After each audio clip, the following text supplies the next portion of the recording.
정부가 도내 코로나19 10번째 확진자와 만났어도 마스크를 쓴 사람들은 접촉자로 분류하지 않고 자가격리 대상에서도 뺐습니다. 코로나19 확산 차단을 위해 열화상 카메라 설치가 늘고 있지만 주문 폭주에 한 달은 기다려야 합니다. 익산 평화육교 재가설 공사가 길어지자 영업에 타격을 받고 있다면서 상인들의 불만이 커지고 있습니다. 장수군이 85억 원을 들인 대곡 관광지가 한 해 매출은 고작 8천만 원에 그치는 적자 운영을 면치 못하고 있습니다. 여러분 안녕하십니까? 코로나19 사태가 길어지면서 자치단체마다 열화상 카메라 설치를 대폭 늘리고 있습니다. 하지만 한꺼번에 카메라 구입이 몰리면서 한 달 가까이나 납품이 지연되고 있습니다. 송창용 기자가 보도합니다. 김제시의 한 행정복지센터입니다. 열화상 카메라를 설치해서 방문자들의 발열 상태를 확인하고 있습니다. 김제시는 터미널과 보건소, 기차역만으로는 부족하다고 판단해 추가로 지난달부터 28대를 구입해서 전체 행정복지센터에까지 설치했습니다. 한 달 전에 주문했지만 한 대는 아직 도착하지 않았습니다. 처음에 한 대 설치되었던 열화상 카메라를 읍면동 19개 읍면동까지 전체 설치하게 되었습니다. 2월에 주문했던 카메라 한 대는 아직 도착하지 않았습니다. 코로나 확진자가 발생했던 군산시도 열화상 카메라를 구하지 못해 어려움을 겪고 있습니다. 이미 7대를 설치했지만 코로나 사태가 길어지자 이달 초에 13대를 주문했습니다. 하지만 아직까지도 카메라를 납품받지 못하고 있습니다. 열화상 카메라의 필요성을 알고 3월 초에 신청을 했습니다마는 전국적으로 필요량이 많기 때문에 도착이 늦어지는 것 같습니다. 전주시는 2대를 추가 구입하려고 했지만 주문이 밀려 카메라를 확보하지 못하고 있습니다. 열화상 카메라가 상시적인 방역 장비로 인식돼 수요처가 크게 늘어나면서 카메라의 품귀 현상이 빚어지고 있습니다. JTBC 뉴스 송창용입니다. 마스크를 쓰는 게 효과가 있는 건지 여전히 찬반 논쟁이 뜨거운 게 사실입니다. 이런 가운데 보건당국은 전북의 10번째 확진자와 만난 사람 가운데 마스크를 착용한 사람을 접촉자로 분류하지 않았습니다. 만약 이 사람들이 마스크를 쓰지 않았다면 2주간 자가격리됐을 텐데 그런 가능성을 없앴습니다. 김철 기자가 보도합니다. 전북의 10번째 확진자를 만난 뒤 자가 격리된 사람은 모두 25명입니다. 의료진이 14명으로 가장 많고 가족이 7명, 헬스장 관계자 4명입니다. 이 가운데 의료진과 가족은 밀접 접촉자라 마스크 착용 여부와 상관없이 자가 격리됐습니다. 헬스장에서는 환자와 헬스장 관계자 모두 마스크를 쓰지 않아 4명이 자가 격리됐습니다. 또 다른 접촉자들은 마스크를 써서 자가 격리되지 않았습니다. 환자는 지난 13일과 17일 완주군 소양농협을 방문했을 때 마스크를 쓰지 않았습니다. 하지만 농협 직원들은 마스크를 착용해 자가격리 2주라는 불편에서 벗어났습니다. 직원 관계자분들은 전원 다 마스크를 착용을 하셨습니다. 민간 전문가들과 함께 내린 결론이 접촉자가 아니다. 환자는 또 지난 9일 등 나흘에 걸쳐 약국을 찾았는데 이때는 환자와 약사 모두 마스크를 써 역시 약사를 자가격리 대상에서 뺐습니다. KF94를 통과할 수가 없습니다. 앞에서 아무리 환자분이 기침을 한다고 하더라도 그분이 쓰고 있는 KF94를 통과할 수도 없고 앞에 계신 상대방의 마스크도 통과할 수가 없는 겁니다. 마스크 착용은 남에게 강요할 수 없는 선택과 관점의 문제로 개인의 판단에 맡기는 게 좋습니다.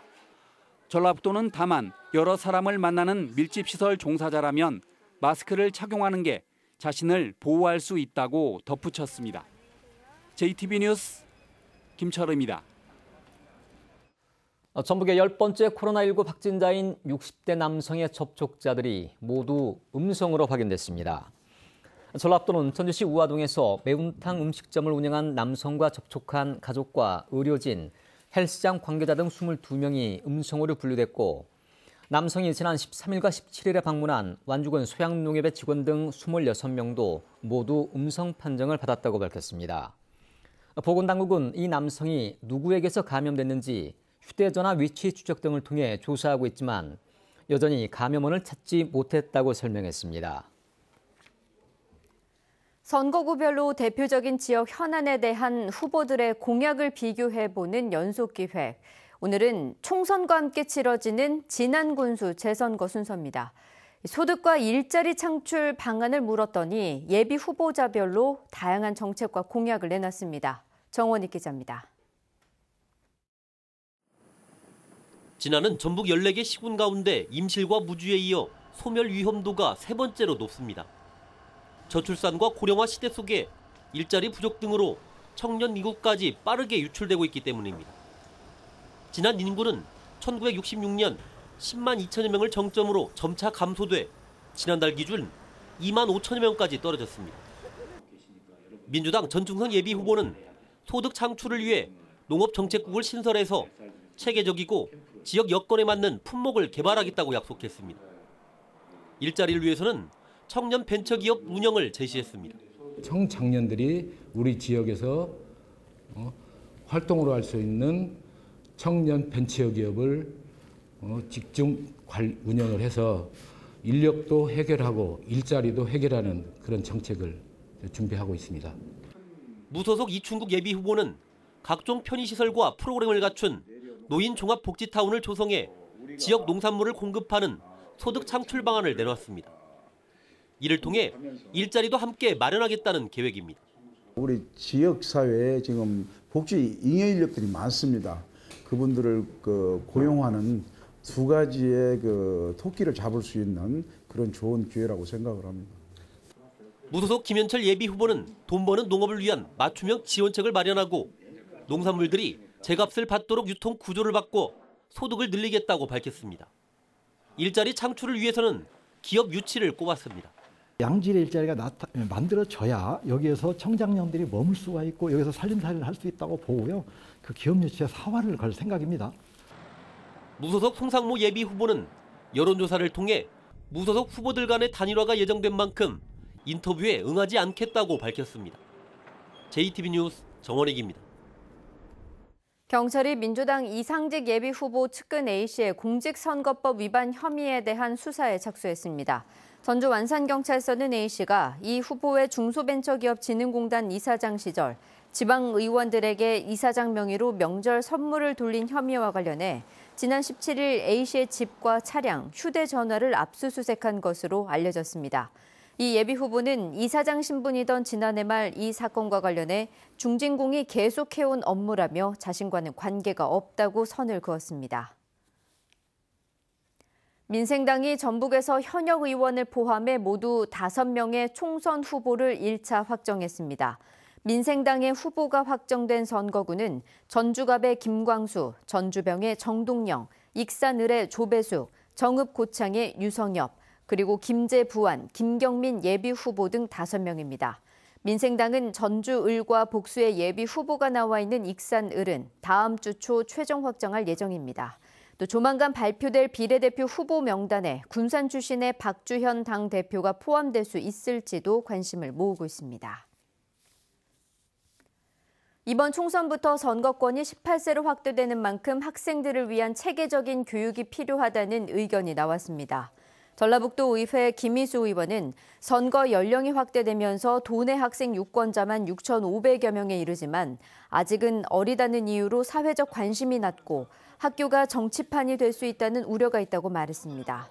김 의원은 하지만 역사의 변혁기마다 우리 학생들의 역할이 지대했다고 강조하고 전북교육청이 생애 처음 주권을 행사하는 학생들을 위해 세심한 선거 교육을 실행해야 한다고 주장했습니다. 자치단체들이 조성한 대부분의 관광시설들이 적자 운영을 면치 못하고 있습니다. 장수군이 지역의 대표 관광지로 만들겠다며 조성한 대곡관광지도 예외가 아닙니다. 시설은 특색이 없고 운영 방식도 밋밋합니다. 주혜인 기자가 보도합니다. 85억 원이 투입된 대곡관광지는 2017년부터 운영에 들어갔습니다. 한옥과 오두막 형태의 객실 30여 개를 갖추고 있습니다. 단순한 숙박시설 외에 자체적으로 운영하는 체험 프로그램은 없습니다. 군청 홈페이지를 통해서 인터넷 예약만 가능하고 온라인 홍보도 충분하지 않습니다. 비수기에는 객실이 거의 비어 있고 주말에도 크게 달라지진 않습니다. 숙박하신 분이 하나도 없어요? 네, 지금 이게 겨울이다 보니까 아직은 많지는 않고요. 주말에 예용 계획이 있습니다. 매 주말마다? 매주는 아니고 이제 있을 때 있고 많을 때 있고 없을 때 있고 뭐요. 이 시설의 지난해 인건비를 포함한 유지 관리비는 3억 5천만 원. 하지만 같은 기간 매출은 8천만 원으로 유지 관리비의 20%가 조금 넘는 수준입니다. 한옥 숙박시설의 인기가 시들해진 2017년에 개장했지만 한옥이라는 것 말고는 아무 차별화 전략을 내놓지 못하고 있습니다. 계획을 좀 짰어요.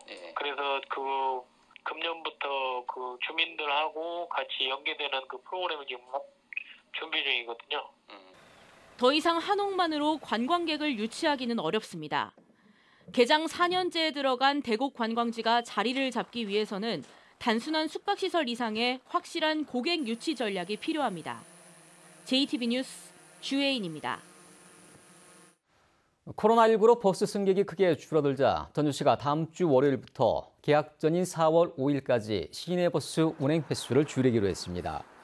감축 대상은 전체 408대 가운데 10대로 평소에 운행 횟수가 많은 구간의 배차 간격을 늘리는 방식입니다. 전주시는 출퇴근 시간대의 경우 지금처럼 운행하고 승객이 적은 낮 시간대에 버스만 감축해 시민 불편을 최소화하겠다고 밝혔습니다. 앞서 익산시가 지난 9일부터 7개 노선의 버스를 감축했고 군산시는 전주시처럼 오는 23일부터 13개 노선을 감축합니다. 코로나19 확산에 따른 사회적 거리 두기 운동에도 익산 지역 교회들이 주일 예배를 강행하는 것으로 나타났습니다. 익산시는 19일 기준으로 주일 예배 강행 의사를 조사한 결과 전체 657곳 가운데 80%인 586곳으로 파악돼 이들 교회를 대상으로 주일 예배를 중단해 줄 것을 요청하고 있다고 밝혔습니다.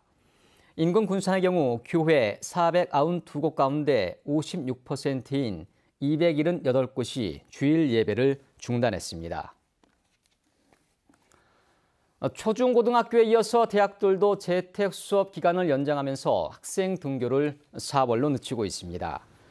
지난 16일 개강한 전북대와 오는 23일 개강하는 전주대는 재택 수업을 한 주씩 더 연장해 학생이 등교하는 대면 강의는 다음 달 6일부터 시작하기로 했습니다. 오는 30일 개강하는 우석대는 2주간 실시간 온라인 강의를 진행한 뒤 다음 달 13일부터 학생들이 등교하도록 했습니다. 재가설 공사에 들어간 익산 평화육교의 완공 시기가 당초보다 늦어지면서 인근 상인들의 반발을 사고 있습니다. 공사로 영업에 막대한 지장을 받고 있는 상인들은 개통이 늦어지면 문을 닫을 수밖에 없다는 겁니다. 김진영 기자의 보도입니다. 안전 진단 결과 붕괴 위험이 우려돼 2017년부터 재가설 공사에 들어간 익산 평화육교입니다. 완공이 오는 6월로 다가왔지만 다리는 절반도 이어지지 않고 있습니다. 사정이 이렇다 보니 예정대로 공사를 마치기 어려운 상황. 공사를 맡은 한국철도시설공단은 지난해 12월에야 공사 지연이 불가피하다고 익산시에 통보했습니다. 평화육교를 대신할 우회도로 공사가 늦어져 어쩔 수 없이 내년 9월쯤 공사를 마칠 수 있다는 겁니다. 지금 있는 우회도로를 만들었어요. 거기가 2차선이었어요, 그때. 주민들이 2차선은 안 된다, 4차선으로 해달라 해가지고 한 1년이 딜레이가 된 거예요. 완공만을 기다리면서 3년째 근근히 버티고 있는 상인들은 강하게 반발하고 있습니다. 공사로 영업에 막대한 지장을 받고 있지만 보상도 받지 못한 상황에서 또 완공이 늦어지면 문을 닫으라는 것과 같다는 겁니다. 장사도 안 되는 것이고 그래서 저 사람도 서희도 쓰던 거 둘로 쓰고 그랬어요. 근데 이게 또 늘어나면은 힘들죠. 그동안 공사 기간 연장에 대해서 전혀 언급이 없었다며 우회 도로를 이용하는 시민들도 분통을 터뜨립니다. 불편한 것을 감수하고 있는데 자꾸 너무 공사 기간이 길어지면 다니는 사람들이 조금 짜증내지 않을까 전부터 놀고. 예정된 공사 기간을 지키겠다는 약속을 믿고 평화육교가 개통되기만을 기다려온 인근 상인과 주민들의 원성이 깊어지고 있습니다. JTBC 뉴스 김진영입니다. 전북 선관위는 당내 경선 과정에서 다른 권리당원의 전화로 마음대로 투표한 지방의원 2사람을 선거법상 당내 경선의 자유를 방해한 혐의로 검찰에 고발했습니다. 이들은 지난달 평소 알고 지내던 같은 당 권리당원 A씨의 휴대전화를 건네받아 당사자 의사와 무관하게 자신들이 지지하는 예비 후보에게 임의로 투표한 혐의를 받고 있습니다. 전북 군산형 일자리 사업이 일부 참여 기업의 투자가 지연되면서 차질을 빚고 있습니다. 군산시는 일자리 사업의 한 축인 새만금 컨소시엄에 참여하기로 한 4개 기업 가운데 2곳이 과도한 부채 비율 등으로 투자 보조금을 받지 못해 공장 착공이 지연되고 있다고 밝혔습니다. 군산형 일자리는 GM이 빠져나간 자리에 기술력을 갖춘 중견 벤처 기업들로 전기차 클러스터를 조성해 양질의 일자리를 창출하는 사업입니다. PC방과 노래방 같은 다중 밀집 시설 가운데 오늘 하루 85곳을 우선적으로 선별해 긴급 현장 점검이 이뤄졌습니다. 전라북도는 코로나19의 확산을 우려해 규모가 크거나 손님이 많은 PC방과 노래방, 당구장과 스크린 골프장 등 85곳을 대상으로 종업원들이 마스크를 착용하고 손 소독제 등을 구비했는지 표본 조사한다고 밝혔습니다. 이번 표본 조사에서 빠진 도내 다중 밀집 시설이 3,700곳을 넘지만 전라북도는 인력이 부족해 이들 시설에 대한 전수조사가 어렵다고 덧붙였습니다. 코로나19로 공공 일자리 사업이 중단된 가운데 전주시가 일자리 참여자 9,500여 명에게 인건비를 먼저 지급하고 나중에 보강 근로를 실시하기로 했습니다. 전주시는 당장의 소득원이 사라져 생계에 어려움을 겪고 있는 공공 일자리 사업 참여자들을 위해 나중에 사업이 재개되면 보강 근로를 한다는 전제로 인건비를 미리 지급하기로 했다고 밝혔습니다. 전주의 공공 일자리 사업 참여자 9,500여 명은 사업 유형에 따라 최소 넉 달에서 최대 1년 동안이라며 매달 14만 원에서 200만 원의 인건비를 받고 있습니다. 전북은 오늘 낮 기온이 16도 안팎까지 올랐습니다. 주말인 내일은 맑은 날씨 속에 오늘보다 기온이 더 오르겠습니다. 낮 최고 기온은 19도에서 22도가 예상됩니다. 휴일인 모레도 맑고 포근한 봄 날씨가 이어지겠습니다. 전주기상지청은 당분간 큰 일교차 속에 대기가 점차 건조해지겠다며 화재에 주의를 당부했습니다.